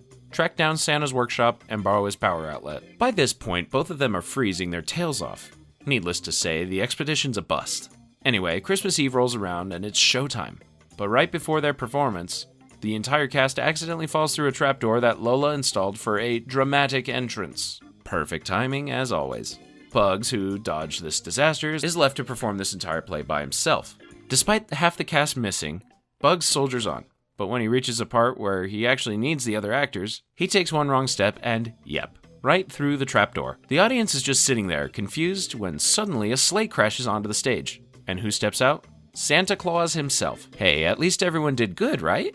Santa gives this big speech about how Christmas takes effort, getting trees, visiting family, all that stuff. Then everyone heads outside, and boom, snow is actually falling. Turns out Santa found Foghorn's fan and plugged it in at his workshop. Moving on to episode 11. So Daffy drags Porky to this fancy restaurant to teach him about the finer things in life. You know, because Daffy's totally the guy that you want financial advice from. Porky orders the truffle risotto, thinking it's amazing until he sees the bill. Yep, $500. And trusts Daffy to bail on the bill. Anyway, the whole thing gives Daffy an idea. Speedy mentions truffles go for $350,000, and since pigs can sniff out truffles near oak trees, Daffy drags Porky out to a forest to make him sniff out truffles. After spending hours wandering, Porky trips over what they think is the mother of all truffles. They're already planning out their purchases when they realize, uh-oh, they're completely lost. Meanwhile, Bugs is babysitting Gossamer for the weekend, while his witch mom is at a convention. Lola shows up to read bedtime stories for Gossamer, but she grabs the spell book instead.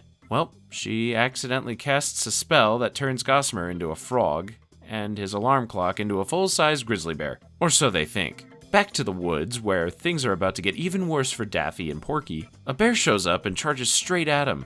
They dive into a river to escape, tumble over a waterfall, and Porky almost drowns trying to save their fortune. Yep. Daffy saves Porky by telling him to let go of the truffle. Here's where it gets wild. The bear actually helps the boys find their way out of the woods. Daffy brings the bear home thinking it's some friendly circus bear, when Bugs realizes it's actually Gossamer. They call his mom, who tells them how to fix everything. That's better. Later, Daffy and Porky head back to the restaurant to celebrate their riches, right? Speedy takes one look at their truffle and bursts their bubble. Well, that's just disappointing. In episode 12, Bugs and Lola are having a movie night. And by the time the credits roll, Lola is already emotional.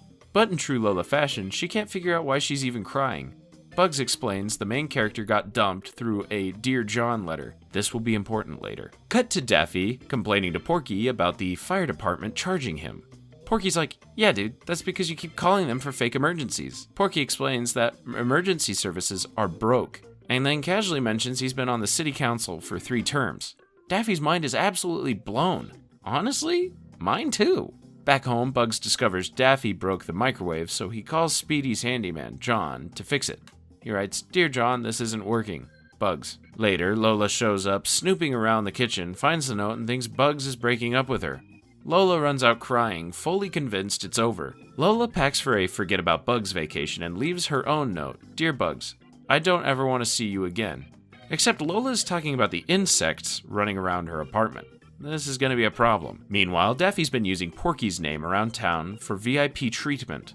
Being a council member gets you perks, after all. When Porky eventually confronts him, Daffy promises to cut it out, until Porky discovers Daffy's attack ads, trashing him as corrupt. Daffy's running for city council so he can get all the perks himself without name-dropping Porky. What an a-hole. Meanwhile, Lola ends up at a monastery where a monk tells her to meditate in silence for a full year. Knowing Lola, she immediately struggles with it. Back home, Bugs tries calling Lola, but gets no answer. He finds her note about not wanting to see Bugs, and thinks she dumped him too.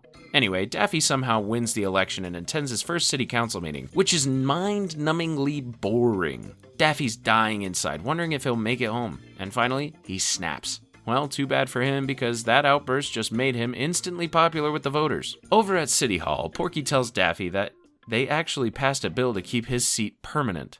But Daffy wants absolutely none of this. Desperate to escape, Daffy decides to fake his death. Fast forward a full year and Lola's finally able to talk again. So what's her first move? Well, after Lola finds out Bugs left, she grabs a jet ski and rides all the way to the end of the world just to find him. And sure enough, she actually catches up to him. Moving on to episode 13. So Tina calls with some news. Her dad's coming to town for a week, and here's the kicker. Daffy's not meeting him. Why? Well, Tina's dad's got standards, and Daffy's got, well, nothing. No money, no job, no education. Even though Tina doesn't care about that, her dad definitely will. Lola then comes over to see if Daffy and Tina want to hang out, but nope. Daffy's been banned from seeing his own girlfriend. But Lola spells it out for him. Tina is amazing, but she is not going to wait around forever. If Daffy actually loves her, he needs to put a ring on it before it's too late. And if he's serious about her, he needs to win Tina's dad over at some point. So what do? Make Daffy act as a big shot, successful lawyer. That won't backfire or anything. Meanwhile, Tina just picked up her dad, Frank, from the airport. On her way to a hotel, Frank starts grilling Tina about Daffy's job. Tina says Daffy does stuff, which Frank immediately translates to unemployed. But then something catches his eye, an ad for Daffy's law firm. Now Frank thinks Daffy's a big successful person, so he's got to see him first. So they head to Daffy's office, where Lola's playing secretary. Okay, so they're handling this way better than I thought. Anyway, Daffy goes and invites Frank to stay at his place, except it's actually Bugs' house. Later, Daffy tells Bugs that he has to pretend to be the deadbeat roommate while Daffy pretends to be Bugs, the homeowner. When Frank and Tina arrive, Frank immediately starts roasting Bugs. Lola and Bugs are really out here doing the most for their boy. In the kitchen, Tina's freaking out about this whole charade. Worried Daffy's gonna keep lying forever, Daffy insists it's to protect their relationship so Frank will approve when he eventually proposes. Tina's eyes light up, but Daffy pumps the brakes.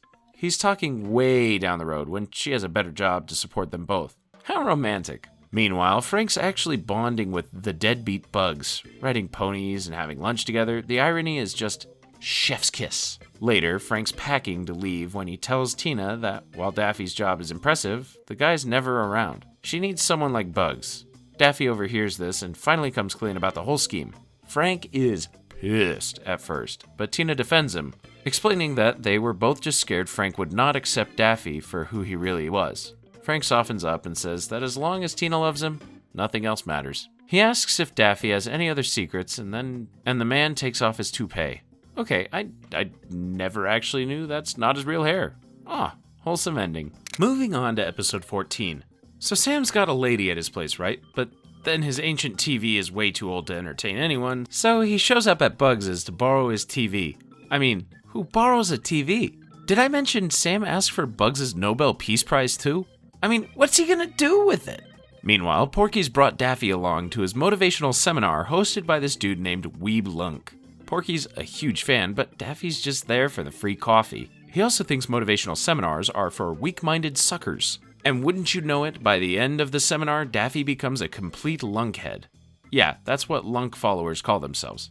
Anyway, Lunk motivates Daffy to spread those wings and fly. But Daffy takes it literally, so now he's gonna be a pilot. Fly mean fly, which is exactly what I'm going to do. Back home, Daffy's going full cult member behavior, chugging this Lunk brain juice, watching DVDs, listening to tapes while he's asleep, all that fun stuff. But the next morning, someone broke into the house and stole Bugs' Nobel Peace Prize. And since Sam was the only person interested in the award, Bugs heads straight to Sam's place to confront him. Sam denies stealing it, but Bugs does not believe him. Fast forward to the next day, someone's broken into his house again. This time they took Bugs' TV. Bugs wastes no time calling the cops on Sam, absolutely sure he's behind it. But the thing is, Sam's prized cowboy boots were stolen as well, so now both of them are pointing fingers at each other. Meanwhile, Daffy's doing terribly in his flight training as he's been practicing in the flight simulator and has crashed 19 times already. Daffy's trainer's like, hey, maybe flying isn't your thing, but Daffy finds a real plane and goes. Yeah, Daffy steals a real airplane, but he completely crashes it without even getting it airborne, as expected. Daffy gets kicked out of flight school, but our guy is not a quitter. He becomes a flight attendant instead. Would you look at that? Back home, Bugs wakes up and discovers that his laptop has disappeared. He goes to confront Sam again, but then he catches Daffy sleepwalking through the house. Well, it turns out those motivational tapes are packed with phrases like, get up and go and get what you want right now, which has turned Daffy into a thief in his sleep. Bugs wakes him up, and the following day, Daffy returns all the stolen items and apologizes to Sam. Episode 15 starts with Daffy telling Bugs to hit up Acapulco for spring break. But Bugs is like, dude, spring break's only for students. You're gonna end up in jail. Does Daffy listen? Of course not. Well, Daffy's calling everyone he knows to join in his spring break adventure. Almost everyone he knows turns him down immediately. Only one person agreed, and you already know who. Porky.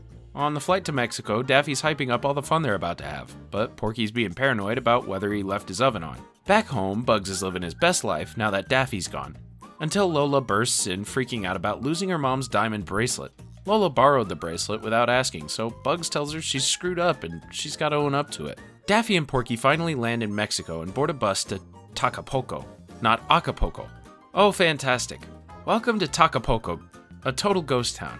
Meanwhile, Bugs is retracing Lola's steps trying to find this bracelet when he sees a news report about a stolen diamond from the museum. He confronts Lola and she casually admits she couldn't resist stealing it even though she knew she'd get caught. Girl, what? She begs Bugs to help return it, and because he's a good boyfriend, he agrees.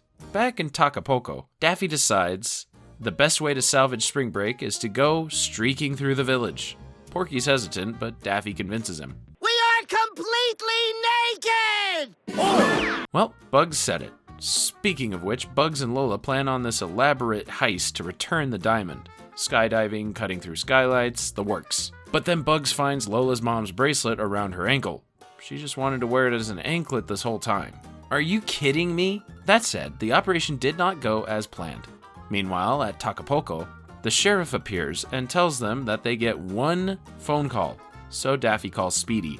Turns out, Speedy has history with this guy, Slowpoke Rodriguez.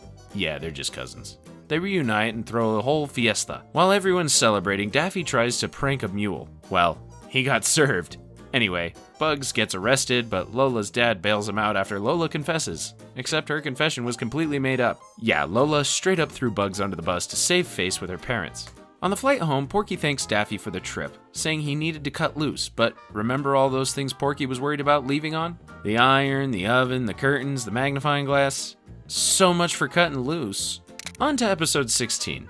And Bugs is heading out for the groceries when Daffy dumps a shopping list on him. That's probably longer than the Constitution. When Bugs gets to the store, they're out of regular carrots and only have bite-sized ones. I'm not a baby. I'm a grown rabbit. I can chew my own carrots. Yeah, Bugs, I'd be pretty mad too. Instead of settling, Bugs spends 3 months growing his own carrots. When Porky shows up talking about catering a TV commercial for some company called Genco, Bugs offers up his harvest. Porky gets inspired and decides to whip up his grandma's carrot cake recipe.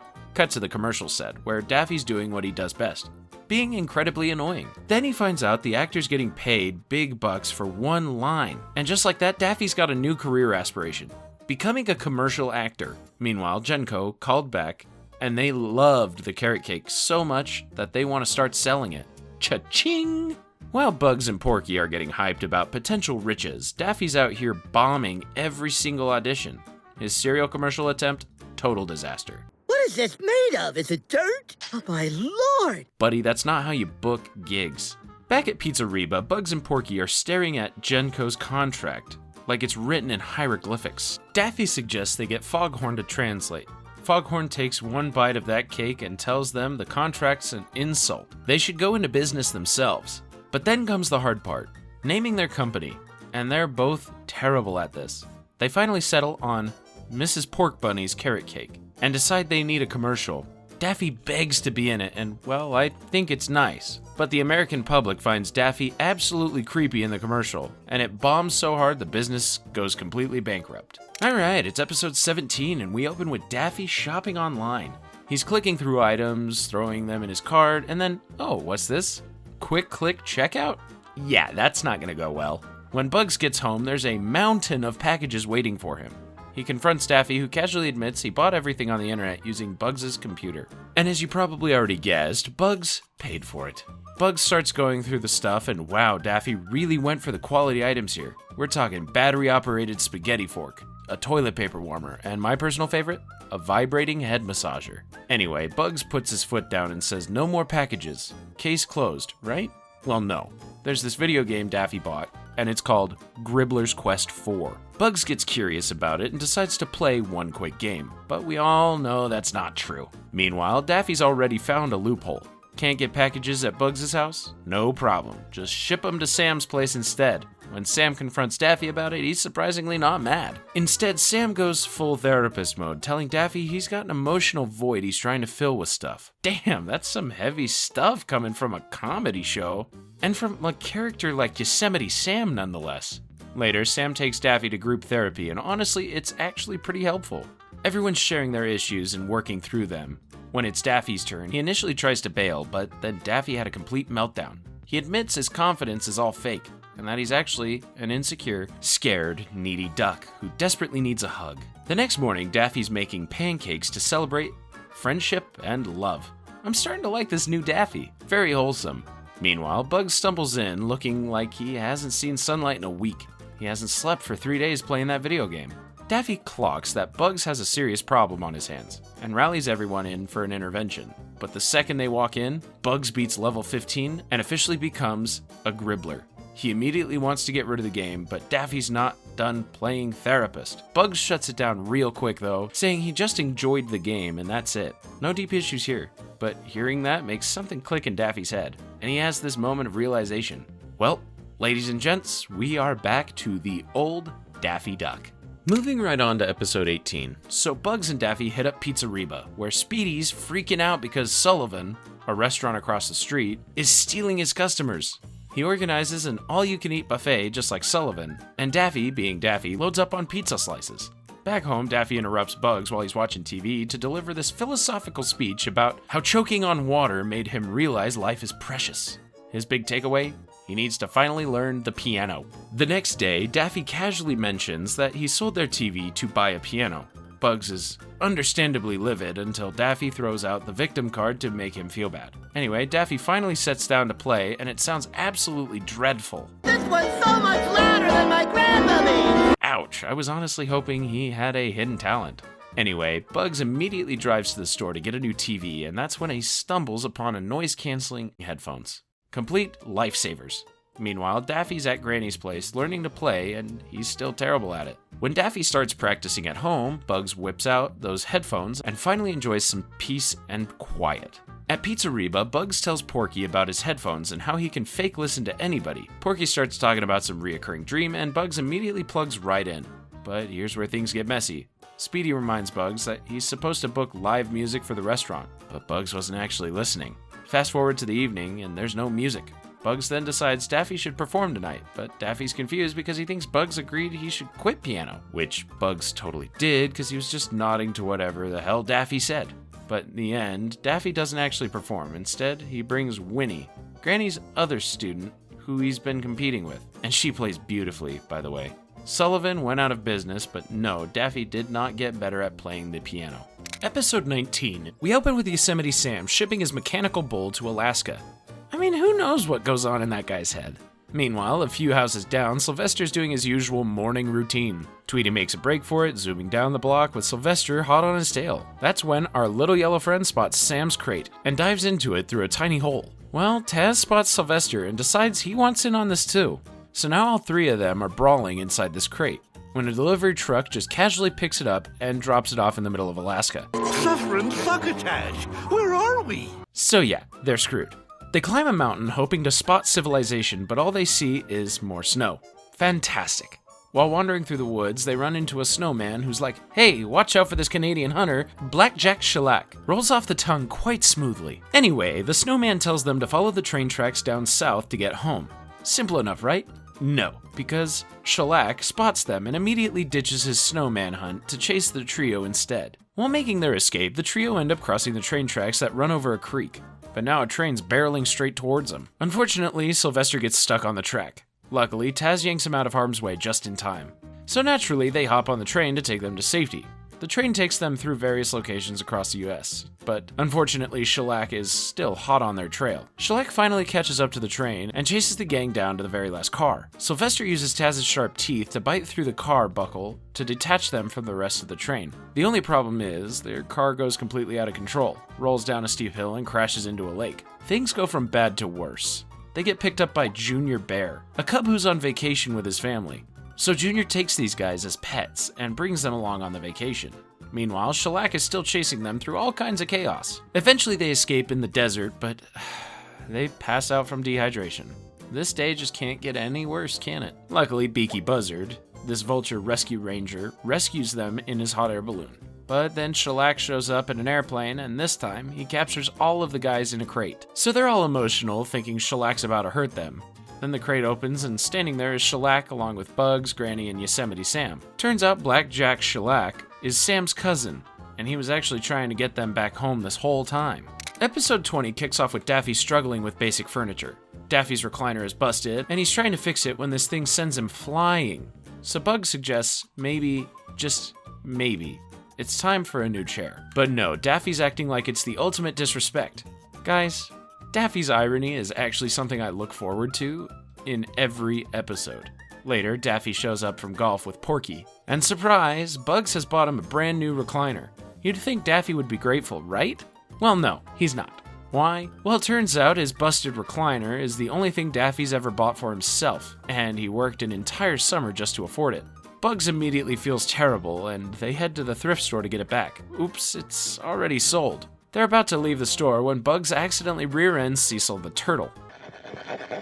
Are you okay?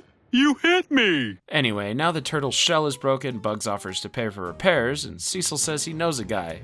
But first he needs to take a test to check what kind of crack it is. And that'll cost $2,000. Surface crack, substratum crack. Yeah, I already think this thing's sketchy. And so does Bugs. Back home, he's putting the pieces together about Cecil. Turns out this turtle's been running a cracked shell scam for a long time. Porky also fell victim, and when they confront him, Cecil literally pulls a gun on them. Okay, this guy's even more dangerous than I thought. But this is where it gets good. Bugs notices Cecil bought Daffy's old recliner and tricks him into sitting in it. Remember what happened when Daffy sat on it? Well, instant karma. Cecil goes flying and his shell cracks for real this time, and Bugs gets the recliner back. Anyway, Bugs surprises Daffy with his old beloved recliner, and well, let's just say his reaction is interesting. Oh. This guy is insufferable.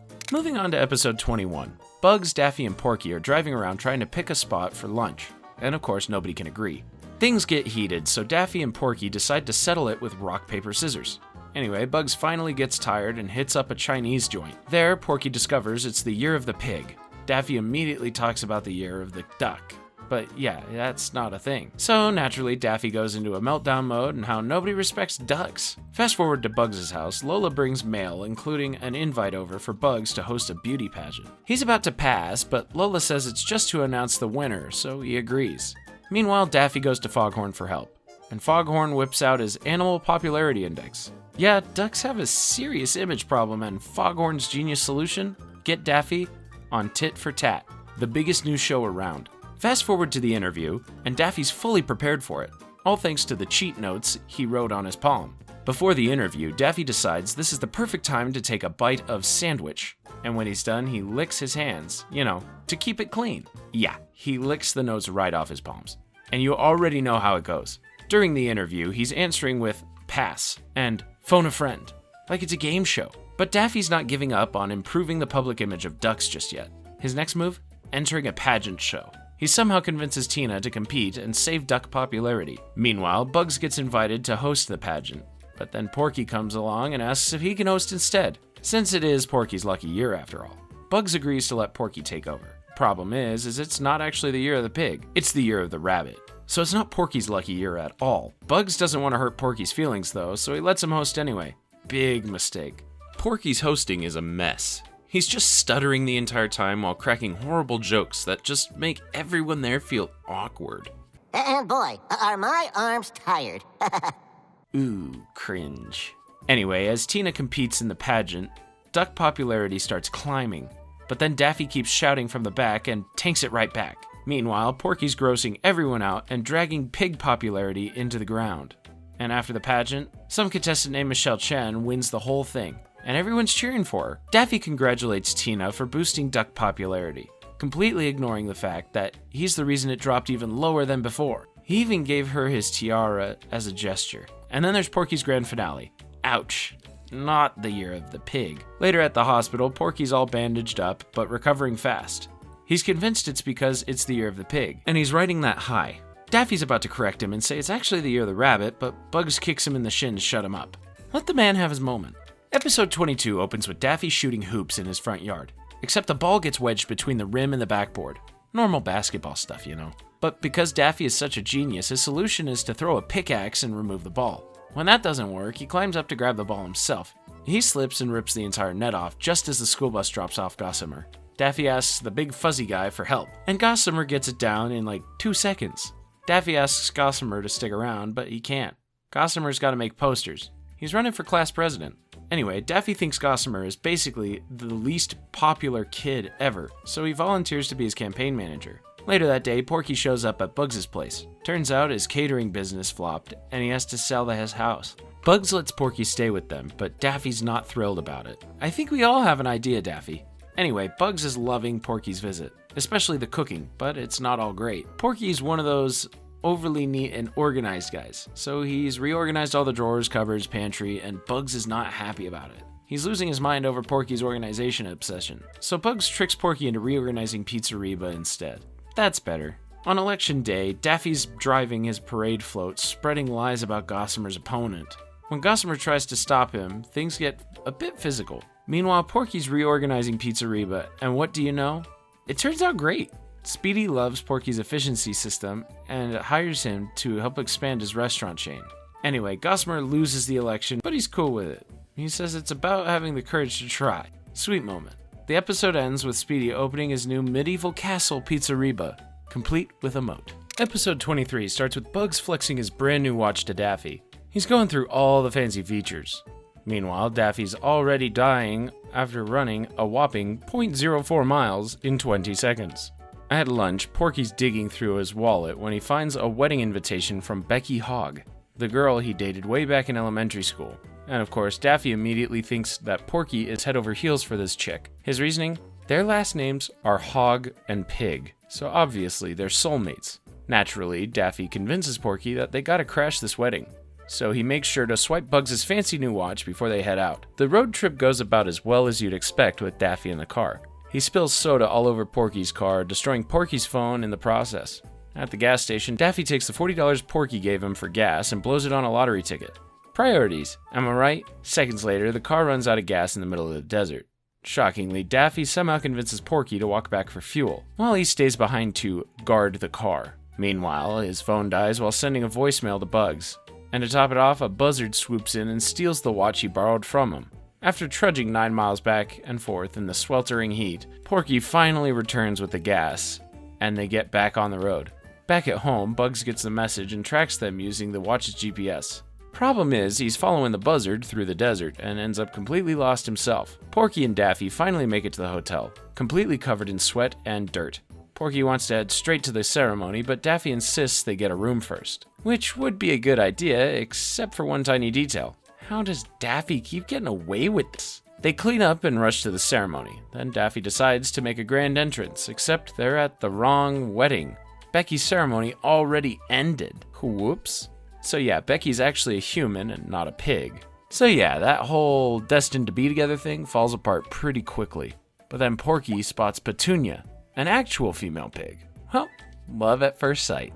Out in the desert, Buzz is still wandering about when he bumps into Wile E. Coyote. You know, the guy who literally is known for chasing the Roadrunner. Eventually, Bugs hitches a ride in Wiley's janky makeshift vehicle. On the drive home, Porky's having the most adorable phone conversation with Petunia. Then out of nowhere, Bugs crashes down in Coyote's contraption. Back at home, Porky's going through his credit card statement when he notices something. And that's why you never let Daffy Duck handle travel arrangement, folks. Or anything of importance, really. Moving on to episode 24. So Bugs visits the doctor because apparently his heart's beating way too fast. Dr. Weisberg checks him out and tells him to chill out this weekend and avoid anything stressful. After the appointment, Daffy offers to drive Bugs home to help him relax, which I think is a terrible idea. Real relaxing stuff, Daffy. Anyway, Daffy's got his eyes set on winning one random eating competition, but there's one problem. He needs to actually be able to fit all of that food in his stomach. And what's his brilliant training strategy? Expand his stomach capacity so he can pack it all in. So later at Pizzeria, Daffy orders 62 hot dogs for practice. Porky's there too, completely freaking out because his girlfriend Petunia's coming to town. Daffy, being the expert, tries coaching him on how to play it cool for the ladies. And Tina rings his phone just in time to show Porky how it's done. The best thing about Daffy is saying one thing and then doing the complete opposite. Anyway, he tries eating all those hot dogs and makes it through like 3 of them before he's running to the bathroom.